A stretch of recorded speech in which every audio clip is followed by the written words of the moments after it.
नमस्कार दोस्तों, कैसे हैं आप सब। स्वागत है आपका अपने YouTube channel Sunny Thakur reaction videos में। और मैं आपका दोस्त सनी ठाकुर आज एक बार फिर हाजिर हूँ आपके सामने एक नए वीडियो पर रिएक्शन लेकर।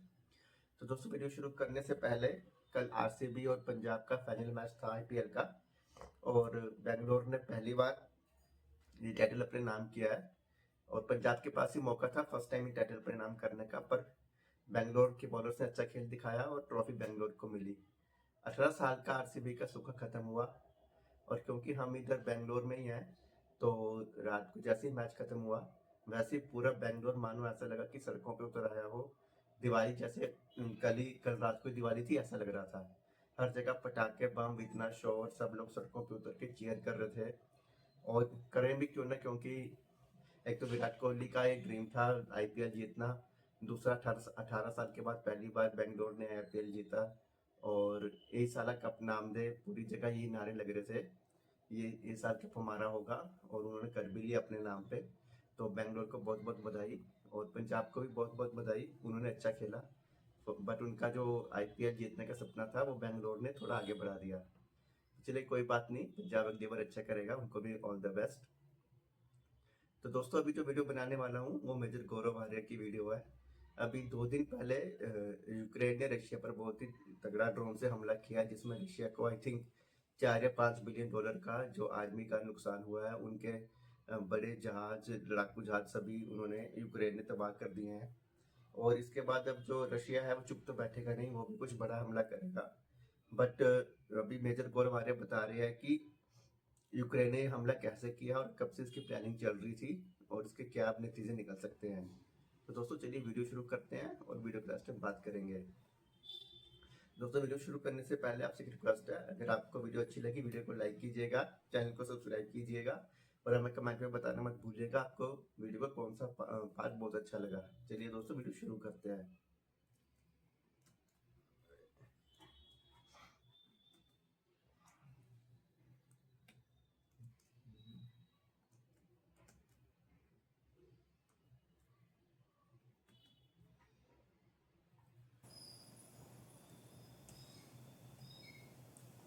दोस्तों 1 जून को यानी कि कल यूक्रेन ने एक ऐसा अटैक, ऐसा हमला रूस के ऊपर लॉन्च करा कि पूरी दुनिया सख्ते में आ गई। किसी को समझ में नहीं आया कि अटैक एक्चुअली हुआ कैसे है, और बाद में धीरे धीरे इसकी परतें खुली। और आज के दिन यानी कि 2 तारीख को अब यह पता लग रहा है कि किस प्रकार से यूक्रेन ने इस अटैक को प्लान किया। दोस्तों, अब मैं आपको बताता हूं उस अटैक की पूरी प्लानिंग क्या थी। इसका नाम था operation spider web, and according to Zelensky, जो कि यूक्रेन का प्रेसिडेंट है, ये 1-1.5 साल से ये लोग प्लान कर रहे थे। मोटा मोटी मैं आपको बताऊं, बेलाया एयरबेस है। अगर आप मैप देखेंगे आपको पता लगेगा कि मंगोलिया के बॉर्डर से ये बिल्कुल ऊपर नॉर्थ है, यानी कि it is very close to the Mongolian border. और ये यूक्रेन से तकरीबन 4000 किलोमीटर दूर है। आप जानते हैं Russia is geographically the largest country on earth. रूस से बड़ा कोई भी मुल्क नहीं है, कोई भी देश नहीं है। It is massive, it is bigger than continents. Russia इतना बड़ा है। और यूक्रेन ने जब रशिया के बिल्कुल 4000 किलोमीटर अंदर वार करा, तो इससे यूक्रेन ने एक मैसेज भेजना चाहा। वो मैसेज क्या था कि हम रूस के, आप ये मत सोचना कि हम सिर्फ बॉर्डर पे लड़ रहे हैं। अगर हम चाहें तो रूस के दिल पे वार कर सकते हैं, हजारों किलोमीटर रशिया के अंदर वार कर सकते हैं। इसके बैकड्रॉप में तुर्की में एक पीस समिट होना था। दोस्तों, अब ये पीस समिट होना था जहां पे रशियंस बैठते, यूक्रेनियंस बैठते, और दोनों आपस में बातचीत करते और कहते कि साहब पीस किस तरीके से होगा। इंपॉर्टेंट बात यह है कि जिस तरीके से यूक्रेन ने अटैक करा, देखिए एक तो ऑपरेशंस वाली बात हो गई, वो मैं आपको बताऊंगा, लेकिन इसके पीछे स्ट्रेटेजिक थिंकिंग क्या है, ये इशू क्या है, अब मैं आपको बताता हूं। दोस्तों, मामला बहुत खराब होने वाला है, not just between Ukraine and Russia, no. अब आप ये देखेंगे कि यूएस और रशिया के बीच में भी बहुत ज्यादा मामला खराब होने वाला है। दूसरी बात, आप ये देखेंगे कि रशिया और चाइना आपस में क्लोज होंगे, and that is not good news for India. आप ये देखिए ना, कहीं पे ड्रोन आते हैं, कहीं से अटैक करते हैं, हमसे हजारों किलोमीटर दूर कोई चीज होती है और वो हमारी जियोपॉलिटिक्स पे इंपैक्ट करती है। आज का प्रोग्राम इसी जियोपॉलिटिकल इंपैक्ट के नाम पे, खैर ड्रोन्स को फिजिकली ले जाया गया, उड़ा के नहीं, उड़ा के नहीं, इनको फिजिकली ले जाया गया और बेलाया एयरबेस के पास एक फार्मलैंड था, नॉर्मल फार्मिंग की जो होती है, कृषि की जमीन होती है, वहां पे लकड़ी के शेड बने थे। लकड़ी के शेड के अंदर गाड़ियां थी। जो गाड़ियां थी, जो ट्रक्स थे, ट्रक्स के बेड पे ये ड्रोन्स थे। ये फोटोग्राफ आप देख सकते हैं। अब ये जो ड्रोन्स थे, जब हुक्म मिला यूक्रेन से कि गो, तो ये ट्रक्स को बाहर ले जाया गया, बटन दबाया गया और ये सारे के सारे ड्रोन हवा में उड़ गए। लोगों का कहना है, एसबीयू जो स्पेशल ब्यूरो है सिक्योरिटी का यूक्रेन का, उसका यह कहना है कि साहब तकरीबन 7 से लेकर 8 अरब डॉलर का मॉस्को को यानी कि रूस को नुकसान हुआ है। वो ड्रोन उड़े और वहां पे वेरियस एयरक्राफ्ट्स को ये हिट करा इन लोगों ने, और कहते हैं कि कई सारे रूस के एयरक्राफ्ट इन्होंने तबाह कर दिए। मैं आपको बताता हूं दोस्तों, बड़ी इंटरेस्टिंग चीज है ये। 40 रशियन वॉरप्लेन्स, 40 से ज्यादा रशियन वॉरप्लेन्स को इन्होंने डैमेज करा, इंक्लूडिंग स्ट्रेटेजिक बॉम्बर्स। अब ये देखिए, TU-95 and TU-22 bombers. SBU कहता है कि 7 अरब डॉलर का ये डैमेज हुआ और ये बहुत जबरदस्त एस्केलेशन हो गया। ये बहुत जबरदस्त दोस्तों एस्केलेशन हो गया और ये एस्केलेशन अब रुकने को नहीं रुकेगा। रशिया को लग रहा था कि पीस टॉक्स हैं, रशिया ने भी बोला कि हम पीस टॉक्स करने के लिए तैयार हैं। अब इसके पीछे गेम क्या है दोस्तों? मेरा ऐसा मानना, अभी it's not very clear, but मैं ये कहना चाह रहा हूं कि यार ये आखिर हुआ क्यों? आज का जो द चाणक्य डायलॉग्स है ना, हिंदी जो 5 बजे रिलीज होता है, उसमें ये मैं पाकिस्तान के नजरिए से कवर करने की कोशिश करूंगा। आप लोगों का ये सवाल था कि साहब जब दुनिया को पता है कि पाकिस्तान आतंकवाद करता है, पाकिस्तान लश्कर, जैश, हिजबुल मुजाहिदीन जैसे ग्रुप्स को पालता है, आईसिस को पालता है, अलकायदा को पालता है, फिर आखिर इतना मोटा मोटा पैसा, इतने मोटे लोन दुनिया क्यों देती है पाकिस्तान को? क्या दुनिया को दिखता नहीं है? दोस्तों, दुनिया को हमसे बेहतर दिखता है, राइट? ये मैं समझाऊंगा आज शाम को 5 बजे। अब आप ये बोलेंगे मेजर साहब कि ये इस वक्त एग्जाम्पल देने का क्या मतलब है? यही मैं आपको बताता हूं कि ज़ेलेंस्की के पीछे कौन है, पाकिस्तान के पीछे कौन है, कौन सी ताकतें हैं, क्या वो चाहती हैं, ये आज शाम को 5 बजे। लेकिन अभी इस वक्त आपको यह जानना जरूरी है कि ज़ेलेंस्की के पीछे कौन है। कुछ दिन पहले ट्रंप ने यह बोला था पुतिन के बारे में कि वो पागल है। उसका स्टेटमेंट है कि पुतिन पागल हो गया है। क्यों? क्योंकि इसको लगा कि पुतिन मेरा दोस्त है बहुत अच्छा, और इसने वादा करा था कि 20 तारीख को मैं विराजमान हूंगा, 20 जनवरी को मैं राष्ट्रपति बनूंगा, 2025 की बात कर रहा हूं, 20 जनवरी को, और बना भी है। इसने बोला 24 घंटे के अंदर रूस और यूक्रेन की लड़ाई खत्म, क्योंकि मैं बोलता हूं इसलिए, क्योंकि मैं चाहता हूं इसलिए। कुछ नहीं हुआ, कुछ नहीं हुआ भाई, कुछ भी नहीं हुआ। उसको लगा कि दौड़ा दौड़ा पुतिन आएगा वॉशिंगटन डीसी और वहां पे सलाम पेश करेगा कि भाई साहब आप बन गए हैं राजा, आप बन गए हैं सुल्तान, आप बन गए हैं बादशाह। पुतिन ने ऐसा कुछ नहीं करा। इसने खूब प्रेशर डाला पुतिन पे, पुतिन ने बोला नहीं। यहां पे यूक्रेन जो है, यूक्रेन भी मना कर रहा है। यूक्रेन कह रहा है कि ये जो टेरिटरीज का मामला है, जो नेटो के एस्पिरेशंस हैं, याद है अटैक क्यों हुआ था? रूस ने बोला था कि साहब ये नेटो ज्वाइन करेगा तो हमारी सिक्योरिटी को खतरा है। यूक्रेन ने वो भी मना कर दिया। यूक्रेन के अंदर ये दम कहां से आ रहा है भाई? ये ड्रोन्स कहां से आ रहे हैं? ये प्लानिंग कहां से आ रही है? दोस्तों, बहुत पहले, अब मुझे नहीं पता वो वीडियो मिलेगा नहीं मिलेगा, लेकिन बहुत पहले मैंने ये बोला था कि यूक्रेन के अंदर डेल्टा फोर्स और सील टीम 6 ये लोग ऑपरेट कर रहे हैं यूक्रेन के अंदर। मैंने बहुत पहले आपको बोला था कि SAS, जो ब्रिटिश SAS है, दे आर ऑपरेटिंग इनसाइड। ये डायरेक्टली नहीं लड़ रहे। These people are planning everything for Ukraine, right? अगर आपको यह लगता है कि अमेरिकन्स ने जेवलिन सिस्टम भेज दिया उनको, एंटी टैंक, और अचानक यूक्रेनियन आर्मी इतनी लायक हो गई, इतनी योग्य हो गई कि फट से लगा के रशियन टैंक्स को उड़ा, भाई कोई ना कोई तो होगा उनको एडवाइस कर रहा होगा।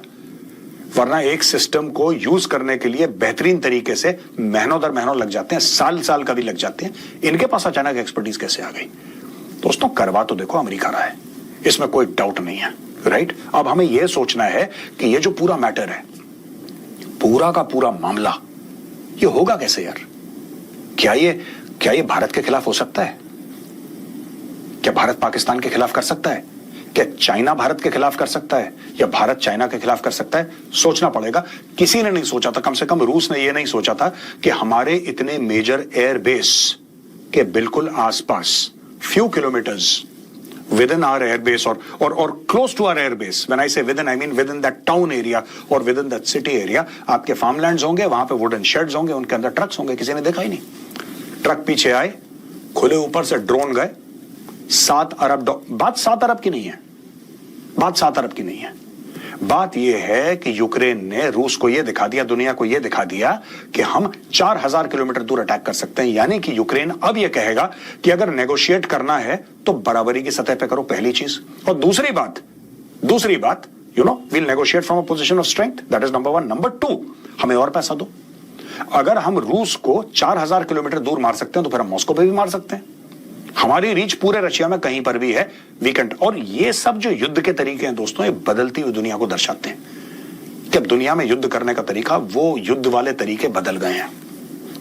आज की तारीख में भारत ने दिखाया ऑपरेशन सिंदूर में किस तरीके से हमारे प्लेटफॉर्म्स जाके पाकिस्तान के अलग अलग शहरों में ये हम अटैक कर सकते हैं और टेररिस्ट टारगेट्स को नीचे गिरा सकते हैं, राइट।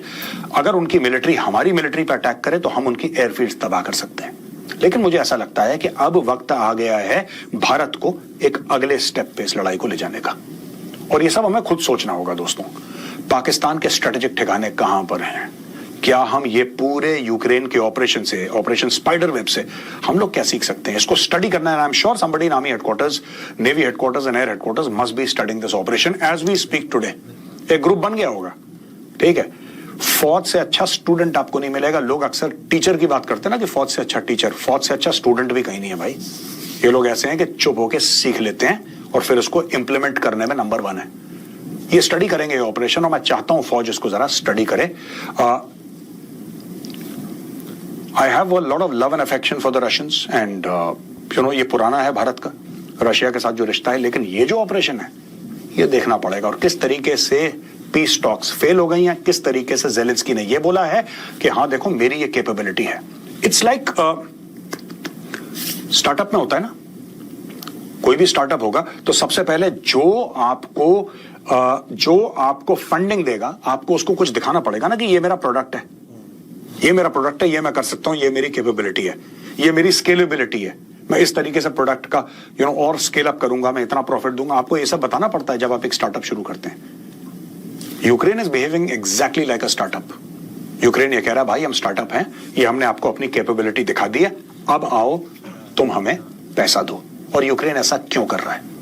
हाल फिलहाल में एक रिपोर्ट आई थी कि नेटो के जनरल सेक्रेटरी ने यह बोला है कि सारी नेटो कंट्रीज जितनी भी हैं, they are going to raise their defence budget to 5% of the GDP. ये हमने कवर भी करा था, 5% ऑफ द जीडीपी। इसका मतलब क्या है? यानी कि अरबों दर अरबों डॉलर का अब बिजनेस होगा, अरबों दर अरबों डॉलर का हर एक यूरोपियन कंट्री से। और तकरीबन 32 मेंबर्स हैं नेटो के, if I am not mistaken, 32 members. तो अगर आप उसमें से आप अमेरिका को निकाल देते हैं, फिर भी 30-31 मेंबर्स हैं जो इतना पैसा खर्च करेंगे, ठीक है। अब आप ये सोचिए, ज़ेलेंस्की ये कह रहा है कि आप इतना पैसा क्यों खर्च कर रहे हो? इनडायरेक्टली कह रहा है, उसने स्टेटमेंट नहीं दिया है, ये मेरा एनालिसिस है, ये मेरा दिमाग कह रहा है कि अब ज़ेलेंस्की के पास एक टेस्ट केस है कि भाई आप जो 5% लगाने की बात कर रहे हो ना, वो किसके खिलाफ है? रशिया के खिलाफ ना। रशिया को तो मैं 4000 किलोमीटर अंदर मार दूंगा। आप एक काम करो, आप इसका 20, 25, 30% हर एक देश मुझे दे दो, मैं रशिया को देख लूंगा। आप सोचिएगा ये किस तरीके से चीज चलती है। और यहां पे भारत के लिए क्या सबसे बड़ा खतरा है दोस्तों? भारत के लिए सबसे बड़ा खतरा यह है कि अगर रूस इसमें जवाबी कार्रवाई करेगा, जो कि करेगा, it's a given that Russia will respond, right, and it's a given that America and Russia will again be at loggerheads, right. Russia क्या करेगा डेस्परेशन में? रशिया चीन के और क्लोज हो जाएगा, और रशिया हमारा दोस्त है। क्या ये भारत के लिए ठीक है? सोचिएगा जरा इसके ऊपर और कमेंट्स में जरूर लिखिएगा। Thank you.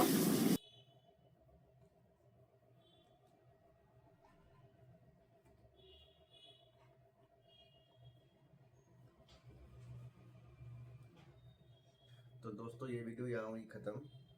इसमें मेजर गौरव आ रहे हैं, जैसे तुम सबको मालूम है कि वो जियो पॉलिटिक्स के एक्सपर्ट हैं, और जिस हिसाब से उन्होंने बताया कि जो यूक्रेन को जो भी फंडिंग मिल रही है या फिर जो उनको एडवाइस कर रहा है, वो यूएस से इंटरेक्टिव यूएस कर रहा है, यूएस खुल के सामने नहीं आ रहा है। क्योंकि जिस तरह से यूक्रेन ने इतने स्टेक हमले रशिया पर किए हैं 4000 किलोमीटर अंदर तक जाके, और जो उनको ड्रोन्स दिए गए थे और जो उनको चला रहे थे या उनको एडवाइस कर रहे थे, वो यूक्रेन की आर्मी इतना पावरफुल नहीं कर सकती है। और यही चीज़ वो बता रहे हैं कि इस चीज़ का रशिया है वो जवाब तो देगा, बिल्कुल देगा यूक्रेन को। और रशिया इस चीज़ में चीन के क्लोज आ जाएगा, क्योंकि एक तो दोनों पड़ोसी देश हैं, दूसरा दोनों की चाइना के साथ, यूएस के साथ टक्कर होती रहती है। और जब ऐसा होगा तो कहीं ना कहीं इंडिया के जियोपॉलिटिक्स पे इसका असर जरूर पड़ेगा। और जब पाकिस्तान और टर्की, जब अभी ऑपरेशन सिंदूर हुआ था, तो टर्की ने खुल के पाकिस्तान का साथ दिया, अजरबैजान ने भी आई थिंक दिया था। तो उसकी वजह से अभी जब इंडिया और जब प्रेसिडेंट पुतिन ने ये बोला कि मेरी वजह से सीजफायर हुआ, तो उसके बाद इंडिया ने साफ कह दिया था कि हम किसी तीसरे देश की मध्यस्थता नहीं चाहते, जो भी फैसला होगा दोनों देश मिलकर लेंगे, इंडिया और पाकिस्तान। तो but US bar bar try कर रहा है कि क्रेडिट मुझे मिले, बट ऐसा अभी तक हो नहीं पाया, इसीलिए यूएस भी डेस्परेट हो रहा है। तो दोस्तों ये थी आज की वीडियो। आपको वीडियो कैसी लगी मुझे कमेंट में जरूर बताइएगा। जल्दी मिलूंगा आपसे नई वीडियो में, तब तक अपना ध्यान रखिएगा। Good bye.